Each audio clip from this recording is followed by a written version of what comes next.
la foi et la raison ne s'opposent pas, mais elles sont comme les deux ailes qui permettent à l'esprit humain de s'élever vers la contemplation de la vérité.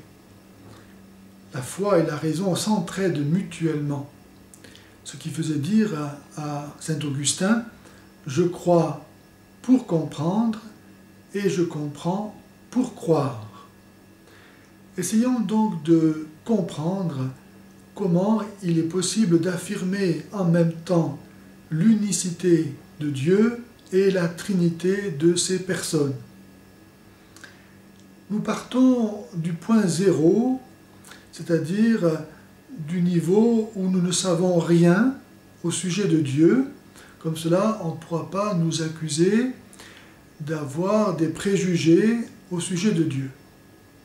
Nous nous mettons dans la peau d'un homme qui regarde le monde tel qu'il est et qui arrive à reconnaître que les êtres n'ont pas en eux-mêmes la source de leur existence. En effet, aucun être n'a décidé d'exister. À cela, il y a deux réalités qui sont appelées à témoin, c'est-à-dire le phénomène du changement et celui de la multiplicité. Le changement fait qu'un être qui existe aujourd'hui n'existait pas hier. Et que donc, s'il existe aujourd'hui et s'il n'existait pas hier, c'est la preuve qu'il n'existe pas nécessairement, puisque c'était ce qui se passait hier. Il n'existait pas. Et s'il n'existe pas nécessairement, c'est donc qu'il n'a pas en lui-même la source de son existence, sans quoi il ne pourrait pas ne pas exister. Donc il existerait toujours. Mais le changement montre que ce n'est pas le cas. La multiplicité vient de ce que chaque être a des limites qui sont différentes de celles des autres êtres. Parce qu'un être illimité, il ne peut pas avoir en lui-même la source de son existence, sans quoi cette existence serait sans limite. Elle serait parfaite, infinie. Mais nous sommes des êtres imparfaits et finis. Nous n'avons pas la source de notre existence en nous-mêmes. Et si donc rien n'existe par soi-même, cela revient à dire équivalemment que tout existe par un autre. Cet autre qu'on appelle Dieu existe, lui, par lui-même. Sinon, il ferait lui aussi partie de l'ensemble des êtres qui existent par un autre. Cet être qui existe par lui-même et qui donne à tous d'être, on l'appelle Dieu. Dieu est unique, car ayant la source, ou étant plutôt la source de son existence, il ne peut pas ne pas l'avoir, donc il l'a pleinement, infiniment.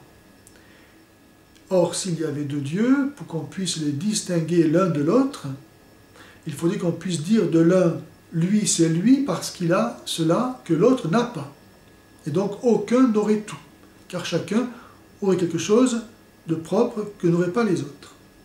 Donc aucun ne serait parfait, donc aucun ne serait Dieu. Donc Dieu est nécessairement unique.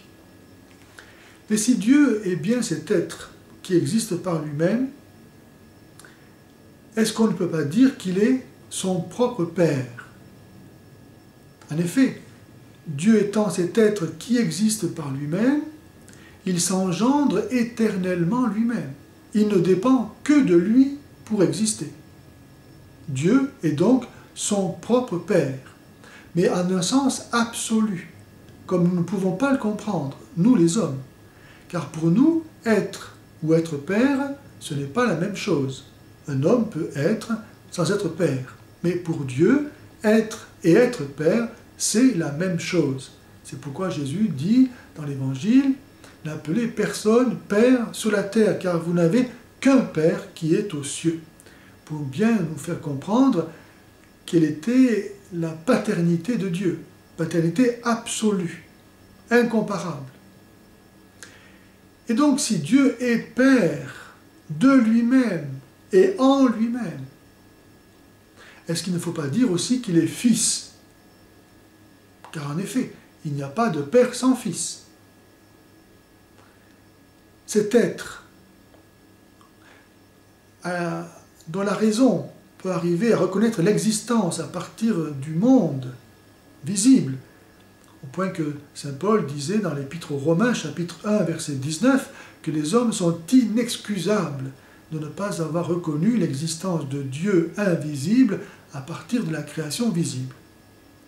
Cet être qui existe par lui-même, dans le mouvement par lequel il advient à lui-même, par lequel il s'engendre éternellement lui-même, nous pouvons bien distinguer en raison les termes de ce mouvement par lequel il advient à lui-même. Autrement dit, en Dieu, nous pouvons distinguer celui qui veut être et celui qui est voulu.